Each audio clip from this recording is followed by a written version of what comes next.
किन नदियों के बीच स्थित है? सिंधु व सतलज, सतलज सरयू, सरयू तीस्ता, ये तीस्ता ब्रह्मपुत्र।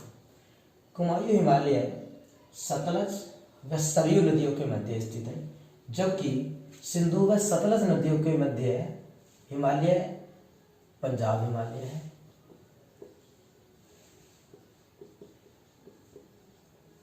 पंजाब हिमालय या कश्मीर हिमालय। सतलज व सरयू के बीच कुमायूं हिमालय, कुमायूं हिमालय है। सरयू व तीस्ता नदियों के मध्य नेपाल हिमालय, नेपाल हिमालय। और तीस्ता व ब्रह्मपुत्र नदियों के मध्य है असम हिमालय।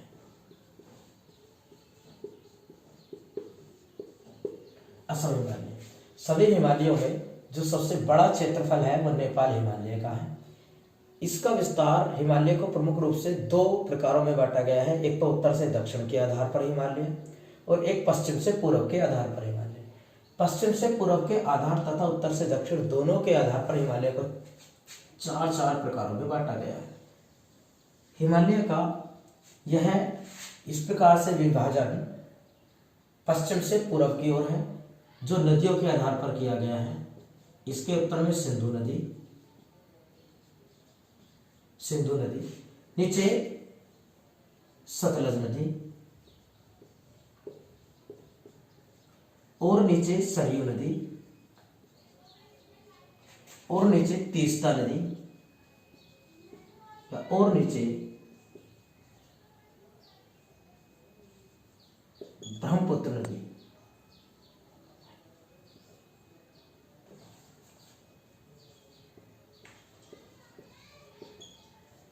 और नीचे ब्रह्मपुत्र नदी है। अब इनके मध्य में जो आता हिमालय है, उत्तर में आता है पंजाब या कश्मीर हिमालय, पंजाब हिमालय। उसके बाद आता है कुमायूं हिमालय, यहाँ आता है नेपाल हिमालय, यहाँ आता है असम हिमालय। पांडिचेरी का हाई कोर्ट कहाँ लगता है? कोलकाता, मुंबई, एर्नाकुलम या चेन्नई? पांडिचेरी का हाई कोर्ट कहाँ लगता है? सही आंसर होगा चेन्नई में।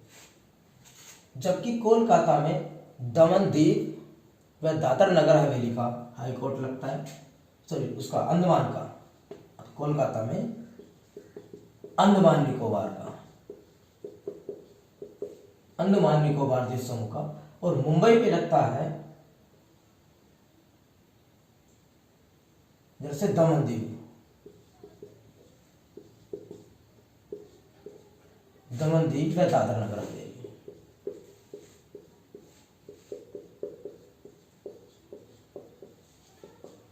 हवेली का हाई कोर्ट। एर्नाकुलम में लगता है लक्षद्वीप का, लक्षद्वीप का हाई कोर्ट। और चेन्नई में लगता है पांडिचेरी का हाई कोर्ट। कोलकाता शहर को वर्ष 1690 ईस्वी में जोग चारनोक ने बसाया, जो हुगली नदी के तट पर स्थित है। कोलकाता को महलों का शहर कहते हैं, महलों का शहर। इसके अतिरिक्त कोलकाता को साल्ट सिटी के रूप में जाना जाता है। कोलकाता को भारतीय संस्कृति का शहर कहा जाता है। मुंबई शहर को बसाने वाला व्यक्ति ओंगियर ग्लेडियर था, ओंगियर ग्लेडियर, ओंगियर ग्लेडियर। इसको बसाने वाला व्यक्ति ओंगियर ग्लेडियर था, जो सालसेट द्वीप पर बसा हुआ है। एर्नाकुलम केरल का सुंदर सा शहर है। और चेन्नई को बसाया फ्रांसिस डे ने, फ्रांसिस डे ने बसाया चेन्नई को। भारत में पहली बार लोगों को वोट का अधिकार चेन्नई में दिया गया था। इसको पहले कहा जाता था मद्रास, चेन्नई को पहले कहा जाता था मद्रास, इसका पहला नाम था। भारत में पहली बार नगर निगम की स्थापना 1687 ईस्वी को चेन्नई में ही हुई थी। चेन्नई में चमड़ा अनुसंधान संस्थान है, पांडिचेरी को बसाने वाला व्यक्ति था Francis Martin. Francis Martin. Pondicherry में प्रमुख 3 जिले आते हैं। जो माहे है, माहे आता है केरल के अंदर। इसका विस्तार पांडिचेरी का भारत के 3 राज्यों में है, तमिलनाडु में, केरल में और आंध्र प्रदेश में। माहे नाम का स्थान इसका केरल में। एग्जामिनर ने कई बार सवाल पूछा है कि माहे बंदरगाह भारत के किस राज्य में है? केरल में। लेकिन है किसका विस्तार? पांडिचेरी का, क्योंकि पांडिचेरी के 3 प्रमुख शहर हैं और पांडिचेरी को वर्ष 1962 ईस्वी में केंद्र शासित प्रदेश का दर्जा दिया गया था। पांडिचेरी को केंद्र शासित प्रदेश का दर्जा जो दिया गया वो संस्कृति के आधार पर प्रदान किया गया था।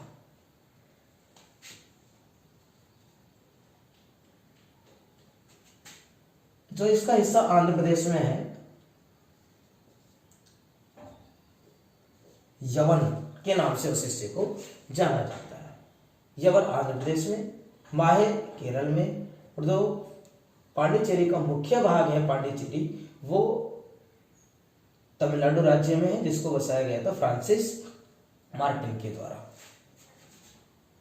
इस रोहतास दुर्ग का निर्माण किसने कराया था? शेरशाह सूरी व शाहजहां जहांगीर। सही आंसर होगा शेरशाह सूरी। पंजाब के रोहतास दुर्ग का निर्माण शेरशाह सूरी ने किया।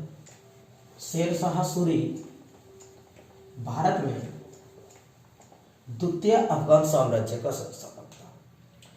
द्वितीय अफगान साम्राज्य का संस्थापक शेरशाह सूरी, जबकि भारत में प्रथम अफगान साम्राज्य का संस्थापक बहलोल लोदी था। शेरशाह सूरी का पहला नाम फरीद खां था, जिसको एक शेर की हत्या, एक शेर को एक ही तलवार के वार में मार देने के बाद बहार खां लोहानी ने शेर शाह कहा। बहार खां लोहानी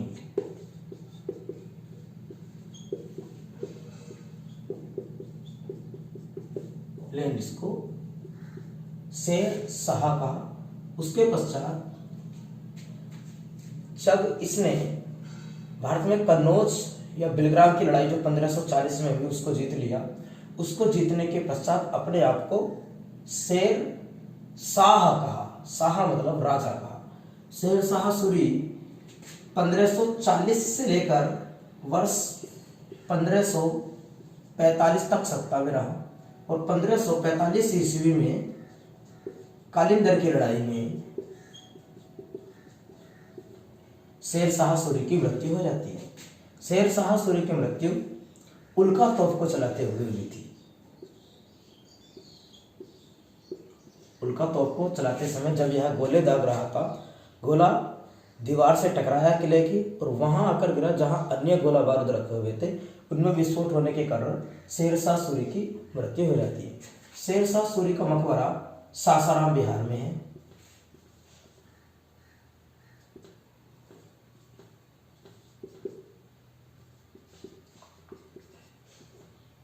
सासाराम बिहार में है, जो अष्टकोणीय शैली में निर्मित है। शेरशाह सूरी द्वारा किए गए महत्वपूर्ण कार्यों में थी पट्टा प्रथा,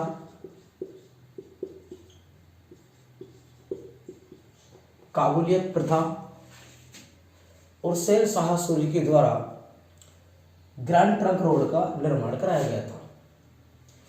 शेरशाह सूरी की मृत्यु के पश्चात अगला शासक सिकंदर सूर आता है और सिकंदर सूर को परास्त करने के बाद पर वर्ष 1555 ईस्वी में सरहिंद की लड़ाई में फिर से हुमायूं शासक बन जाता है।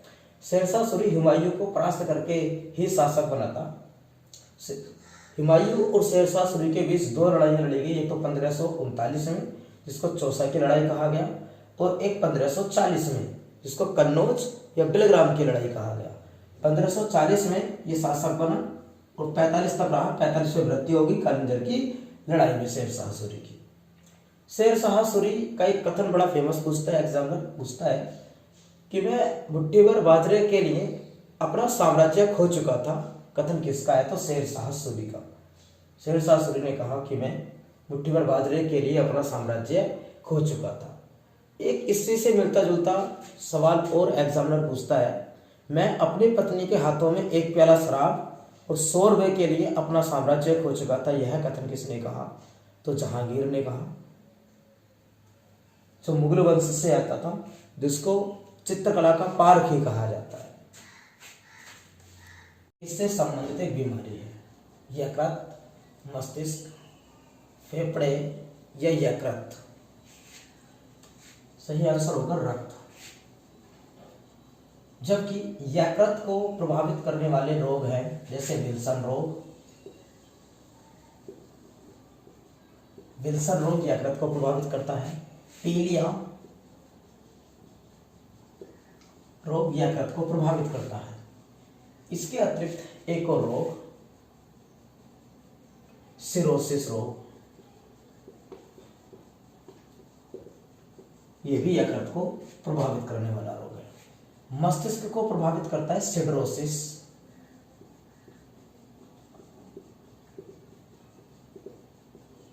सिडरोसिस रोग, पार्किंस, अल्जाइमर,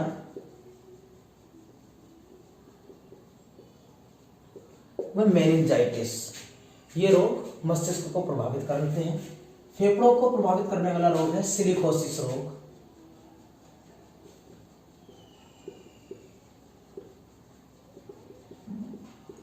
सिलिकोसिस रोग फेफड़ों को प्रभावित करता है।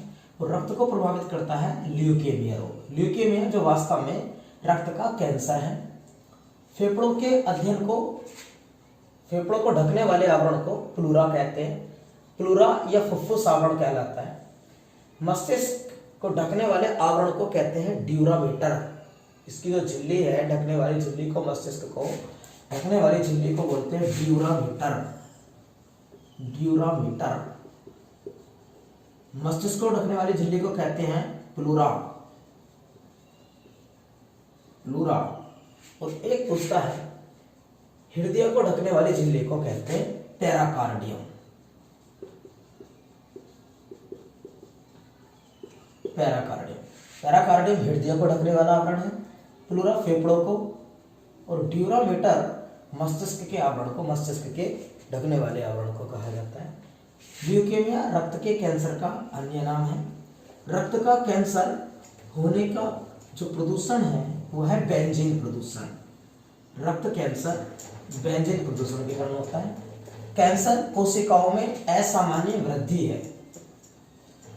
स्किन कैंसर सूर्य से आने वाली पराबैंगनी किरणों के कारण होता है, जबकि रक्त के कैंसर के इलाज में प्रयुक्त होने वाला आइसोटोप कोबाल्ट-60 है। रक्त के कैंसर में, ल्यूकेमिया में इलाज में ये होता है बेंजीन प्रदूषण के कारण। बेंजीन प्रदूषण के कारण। और इलाज में प्रयोग किया जाता है कोबाल्ट-60 का। इलाज की क्रिया को कहते हैं कीमोथेरेपी।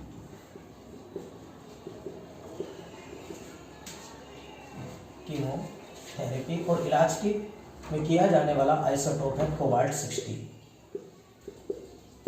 कोबाल्ट-60 का इसमें प्रयोग किया जाता है। स्किन कैंसर पराबैंगनी किरणों से होता है।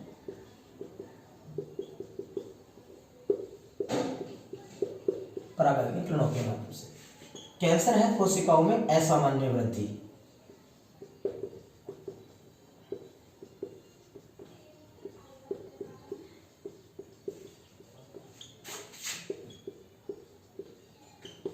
कोशिकाओं में असामान्य वृद्धि को कैंसर कहा जाता है। कैंसर का अध्ययन कहलाता है ओन्कोलॉजी। ओन्कोलॉजी कैंसर का अध्ययन है। और जांच को कहते हैं बायोप्सी। कैंसर की जांच को बायोप्सी कहा जाता है। रेगिस्तान कहाँ है? गुजरात, राजस्थान, पंजाब या पाकिस्तान? सही आंसर होगा गुजरात। भारत का गुजरात राज्य में प्रमुख 2 खाड़ियां हैं। एक कच्छ की खाड़ी,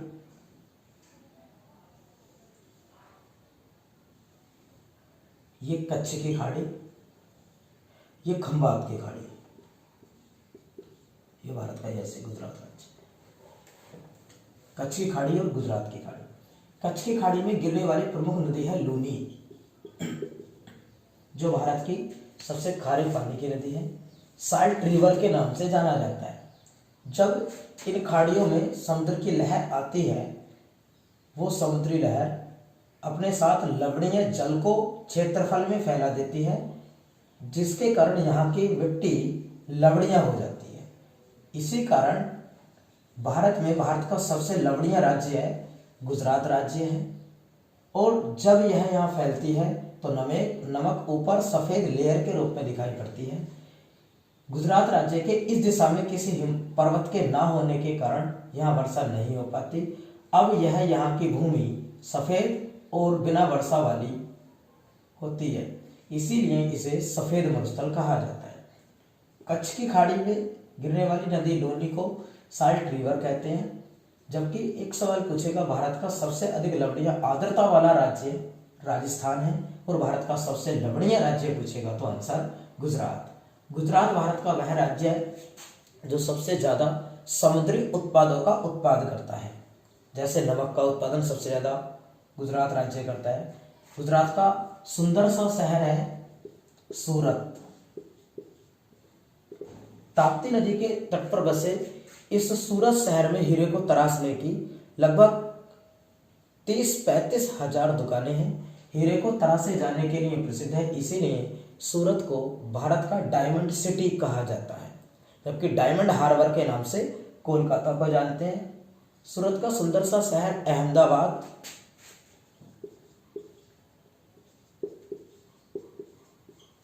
साबरमती नदी के तट पर बसे इस अहमदाबाद शहर को भारत का गिफ्ट सिटी कहा जाता है। भारत का मैनचेस्टर कहा जाता है अहमदाबाद को। गुजरात राज्य और महाराष्ट्र राज्य पहले एक ही थे। 1 मई 1960 ईस्वी को इन दोनों राज्यों को अलग बना दिया गया। गुजरात राज्य में सोमनाथ मंदिर है, सोमनाथ मंदिर, जबकि विश्वनाथ मंदिर वाराणसी में है, जिसका निर्माण रानी अहिल्याबाई के द्वारा कराया गया था। रेगिस्तान मरुस्थल जो थार का मरुस्थल है, दुनिया का 10वां सबसे बड़ा मरुस्थल है, 10वां सबसे बड़ा मरुस्थल है और सबसे अधिक आबादी वाला मरुस्थल है। इस क्षेत्र में कभी कभी वर्षा भूमध्य सागर से आने वाले पश्चिमी विक्षोभ के कारण होती है। यहाँ वर्षा हो जाती है कभी कभी 4 साल 5 साल में एक बार, इसीलिए यह जनसंख्या अधिक पाई जाती है और विश्व का सबसे अधिक आबादी वाला मरुस्थल है। मरुस्थल वह स्थान होता है जहां वर्षा का औसत अंक 25 सेंटीमीटर से कम हो। भारत में सबसे अधिक वर्षा वाला स्थान मासिनराम है, मेघालय में, जहां 1140 सेंटीमीटर वर्षा होती है। जबकि भारत में सबसे कम वर्षा वाला स्थान है लद्दाख। लद्दाख में वर्षा का औसत अंक 5 सेंटीमीटर से भी कम है। उद्योग की स्थापना भारत में कब हुई? 4 ऑप्शन है। सही आंसर होगा वर्ष 1963 ईस्वी को। म्यूचुअल फंड उद्योग को की स्थापना इस उद्योग को नियंत्रित करने वाली संस्था भारत में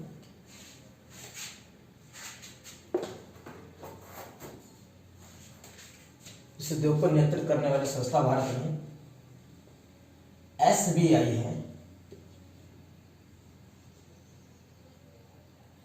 SEBI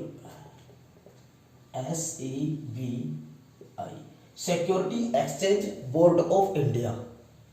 म्यूचुअल फंड उद्योग को नियंत्रित करने वाली संस्था SEBI security exchange board of India है, जो भारत में शेयर बाजारों को भी नियंत्रित करती है। शेयर बाजार को नियंत्रित करने वाली तथा म्यूचुअल फंड को स्थापित करने वाली संस्था सेबी की स्थापना वर्ष 1988 ईस्वी को हो गई थी। लेकिन इसकी स्थापना सेबी अधिनियम 1988 के अंतर्गत 1988 में हुई, लेकिन इसको वैधानिक दर्जा जो दिया गया वो दिया गया वर्ष 1992 को। ईस्वी को 30 जनवरी को इसको वैधानिक दर्जा दे दिया गया था। सेबी का मुख्यालय मुंबई में है। सेबी का मुख्यालय मुंबई में है। भारत की ज्यादातर वित्तीय संस्थानों के मुख्यालय मुंबई में है और इसी कारण से मुंबई को भारत की फाइनेंशियल कैपिटल के रूप में जाना जाता है, वित्तीय राजधानी के रूप में मुंबई को जाना जाता है। सेबी के अध्यक्ष का कार्यकाल 3 वर्ष का होता है। इसके वर्तमान अध्यक्ष अजय त्यागी हैं।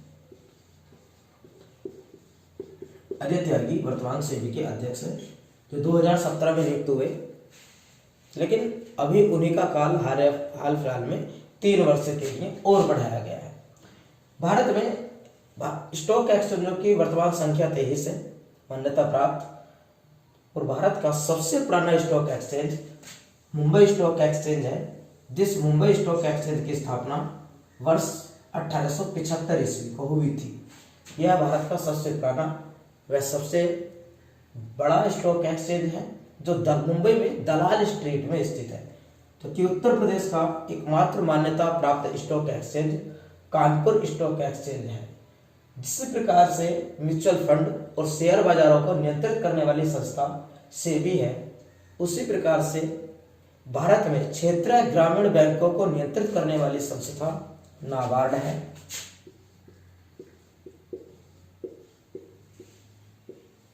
NABARD, national agriculture bank and rural development, Bharat में यह संस्था क्षेत्रीय ग्रामीण बैंकों को नियंत्रित करती है।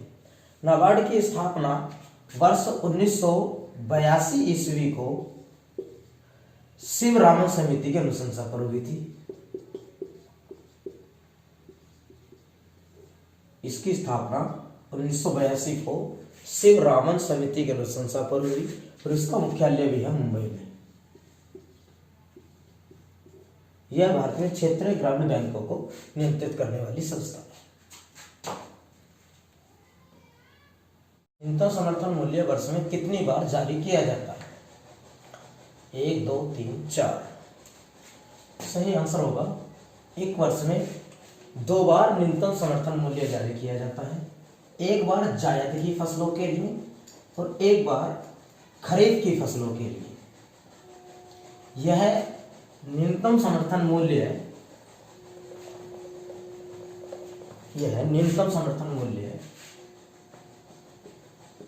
23 फसलों के लिए जारी किया जाता है। 23 फसलों के लिए इसको जारी किया जाता है। इसको जारी किए जाने की शुरुआत वर्ष 2009 से हुई थी। 2 फसलों के लिए जारी किया जाता है।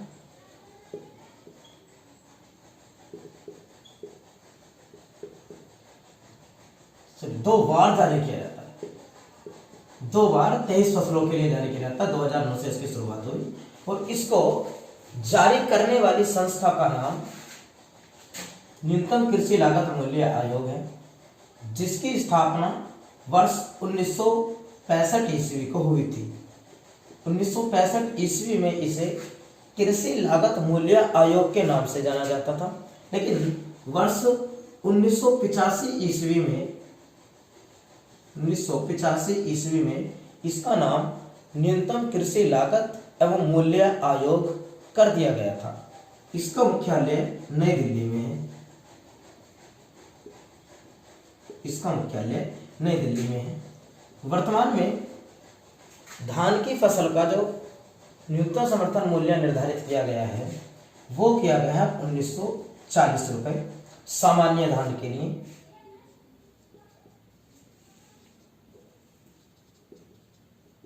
जबकि 1960 रुपए ग्रेड ए धान के लिए निर्धारित किया गया है। ग्रेड ए धान के लिए निर्धारित किया गया समर्थन मूल्य है।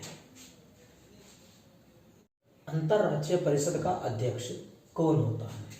प्रधानमंत्री, राष्ट्रपति, लोकसभा कक्ष का नेता या लोकसभा अध्यक्ष?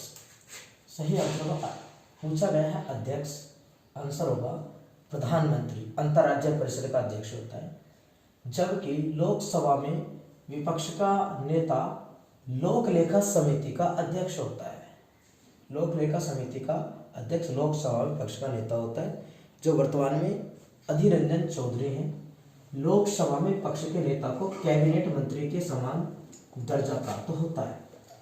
अंतरराज्यीय परिषद का गठन राज्यों के मध्य होने वाले आपसी विवादों को सुलझाने के लिए किया गया। इसका प्रावधान भारतीय संविधान के अनुच्छेद नंबर 263 में है। इसका गठन करता है राष्ट्रपति, और भारत में पहली बार अंतरराज्यीय परिषद का गठन सरकारिया आयोग 1988 की अनुशंसा पर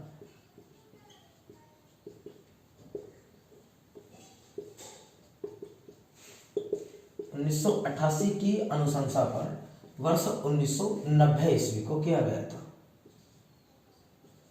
पहली बार अंतरराज्यीय परिषद का गठन सरकारिया आयोग 1988 में जो गठित हुआ, उसकी अनुशंसा पर 1990 ईस्वी को हुआ। इसकी पहली मीटिंग हुई 10 अक्टूबर को। इसकी पहली मीटिंग का आयोजन किया गया। गठन करता है राष्ट्रपति, अध्यक्षता करता है प्रधानमंत्री। राज्यों के आपसी विवादों को सुलझाने के लिए गठन किया जाता है। अनुच्छेद है 263। इसके वर्ष में 3 बार मीटिंग होना अनिवार्य है। इसकी मीटिंग वर्ष में 3 बार होनी अनिवार्य होती है।